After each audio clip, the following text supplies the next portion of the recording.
Good evening and welcome to another edition of All Angles. I'm Dion Jackson-Miller, and always special welcome to our viewers on onespotmedia.com. In tonight's program, we're continuing to look at governance issues relating to revelations in Parliament's Public Accounts Committee that former Petrojam Human Resources Manager Yolanda Ramharak was paid $9.2 million as part of a settlement agreement when she resigned from the organization. To understand the concerns, recall that just about 2 weeks after her resignation, the Auditor General's report was tabled in Parliament. It detailed problems at Petrojam, and the Auditor General used the human resources management practices at the organization as a case study. The report spoke about nepotism in terms of the human resources practices, as well as overturning decisions that had been made. So it spoke, for instance, of 2 individuals who were employed despite being rejected by the interviewing panel. Now, we're going to be talking about some of these issues. It spoke about another individual being rejected by a 4-member interview panel on the basis of lack of experience, and that those decisions were overturned. Joining us in studio this evening, we have a member of the Public Accounts Committee of Parliament, Opposition MP Peter Bunting. We have with us Deputy Executive Director of National Integrity Action, Dr. Patrice Charles, as well as political commentator Dr. Paul Ashley. But let's give you a little bit of context on this issue. So this first clip you're going to see comes from the Public Accounts Committee of Parliament. You're going to be seeing the Permanent Secretary refusing to answer questions from the PAC members about the severance package of the former HR manager. Can you indicate what the payout was to the manager, former manager HRD, and did you, as the portfolio minister with responsibility for Petrojam, approve of that payment? The contract is subject to a non-disclosure arrangement. Mr. Speaker, when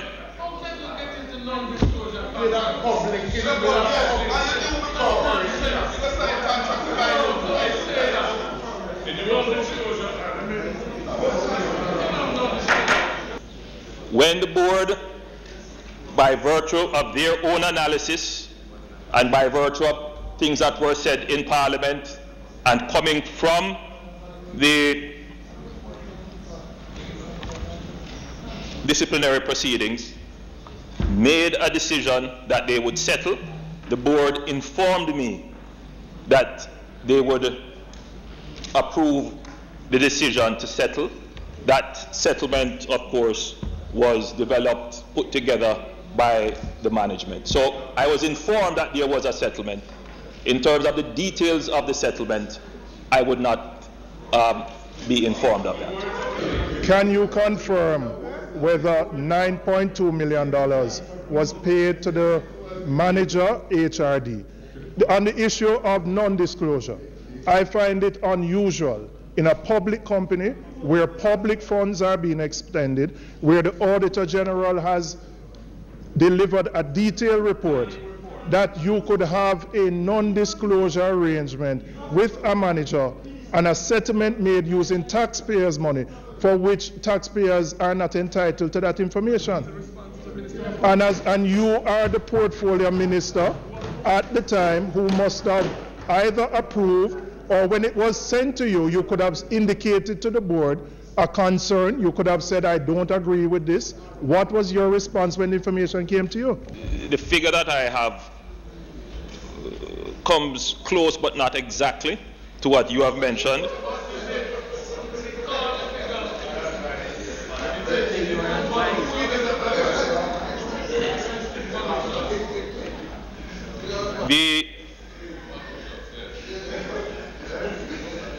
The settlement, Mr. Speaker, would amount to 8 months' salary. The former general manager also received a settlement somewhere about 5.2 million, 7.2 million. Was there also a non-disclosure arrangement with him, and was it with any other manager? There was no non-disclosure agreement. So why was there a non-disclosure agreement with this particular manager for HRD, if the general manager has none, and as far as you know, no other manager in the entity has one?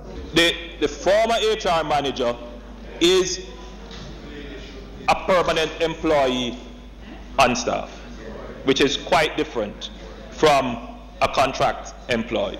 This thing about non-disclosure is not something that was inherited when the problem started. It was one was created to prevent the revelation here.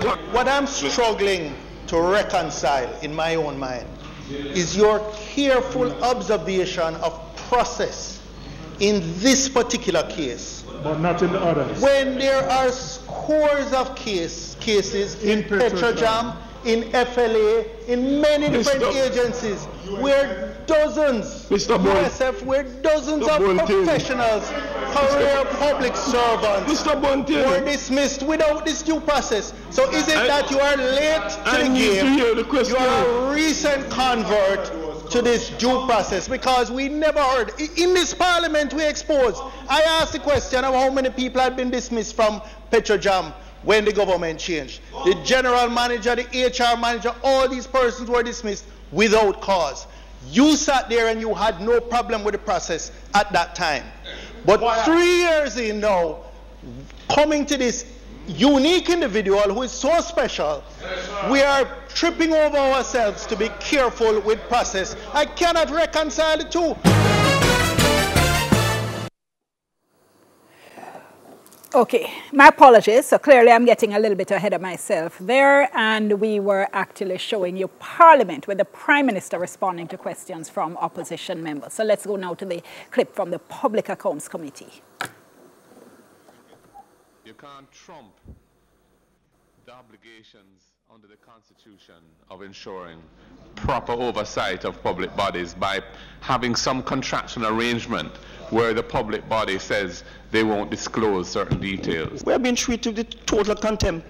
And the PS has come here this morning to really, metaphorically flip the bird at us. And I find it's totally unacceptable. With respect to the question, did the HR manager resign or were her services terminated by Petrojam? The response to that is that she resigned by mutual agreement.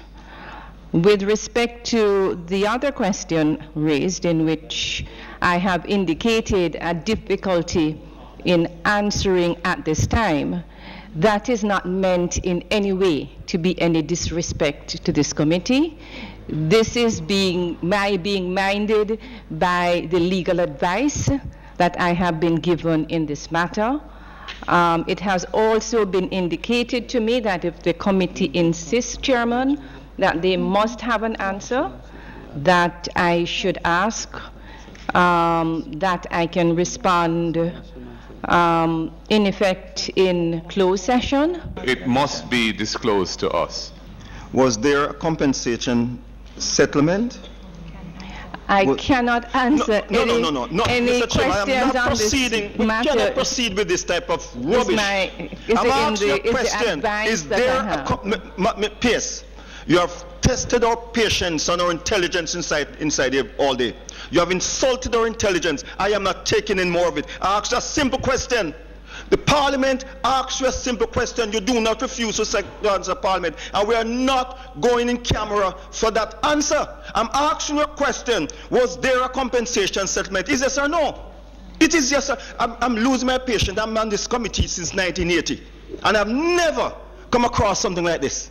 I have never witnessed this type of contempt and insult to members of this committee. I ask you a simple question. Don't tell me about legal advice, because you are getting incorrect legal advice. That legal advice is flawed, but it is advice that you've received.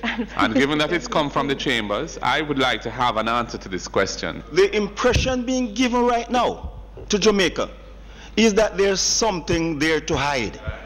And as far as I'm concerned, I can speak on behalf of this government. This government has nothing to hide. It is not my intention to seek to hide or cover up anything. I was not even the permanent secretary during that period. The point I am making... Point of order. Chairman... Just a minute, point of order. Don't go there about you're not PS at the time. That's not important. You are in, look now, just a minute. You are in charge, so you take responsibility for what is there now and give the answer. We cannot, as a committee, compromise the importance of this committee by leaving the committee to go into a back room or a side room to discuss the people's business. We went into a closed sitting and we received the information. She received a gross payout in the tune of 8 months compensation, which amounted to some $9.2 million gross, from which certain deductions were made in respect of various obligations that she had that were met out of that. So that at the end of the day, her net compensation was at roughly $4.189 million. Well, in addition to that, the head of Petrojam, Winston Watson, now also spoke to the committee and explained the disciplinary proceedings that he said had started in relation to the former HR manager. We did start an investigation which led to a hearing, a disciplinary hearing taking place. The hearing was moving very slowly, and at the end of the termination, we agreed to terminate, we suspended the hearing. But we did start a hearing based on the investigations we had carried out. Well, and because, well, for you to reach to that point, there must be something why it would drive you to want to start a hearing. Part of it was, we had information, we were carrying out a hearing. Yeah. Part of it is that the hearing was being delayed, so it was being dragged over. Who was carrying out this hearing? No, the company would have appointed a panel of no, right. And so we had our legal counsel, we had an external counsel, and the HR manager had her legal counsel as well, and we were going through the process. But wouldn't it have been to the benefit of Petrojam to complete these hearings, or to have your legal, whichever team it is, complete the hearings before compensation? Part of the difficulty is that the hearing, as I said, was being extended over a long period. So you were going to a hearing and you were saying, I have no confidence in you, I don't want to work with you. And then when the hearing finished at 1 o'clock, you have to go back to the office, and then you have to work with the same person. And we had a lot of HR matters that were piling up and piling up. All right, we're going to go to a break, then we come back with our guests. And remember, you can tweet along with us. It's hashtag TVJ All Angles, and our number as well is 895-3999, 895-3999. Soon come.